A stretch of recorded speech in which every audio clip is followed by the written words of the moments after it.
বন্ধুরা, আমরা তো গ্রেটার ইসরায়েল আর মধ্যপ্রাচ্যের নকশা নিয়ে কথা বলছিলাম, কিন্তু এই যুদ্ধের আঁচ কিন্তু সরাসরি আমাদের পকেটে এসে লেগেছে। আপনারা কি আজকের খবরটা দেখেছেন?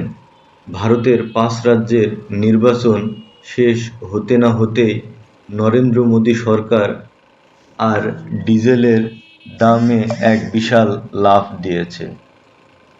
দীর্ঘ ৪ বছর পর এক ধাক্কায় প্রতি লিটার ৩ টাকা ৩ রুপি করে বাড়ানো হয়েছে তেলের দাম।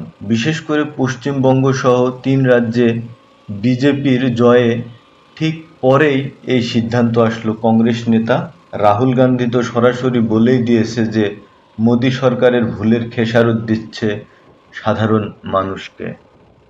এখন প্রশ্ন হলো, হঠাৎ কেন এই দাম বাড়লো?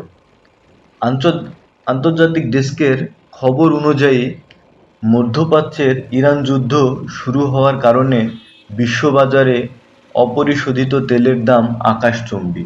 বিরোধী নেতা জয়রাম রমেশ তো অভিযোগ তুলেছেন যে প্রধানমন্ত্রীর ভালো বন্ধু যুক্তরাষ্ট্র আর ইসরায়েলের কারণেই এই যুদ্ধ বেঁধেছে, আর তার মাশুল দিচ্ছি আমরা।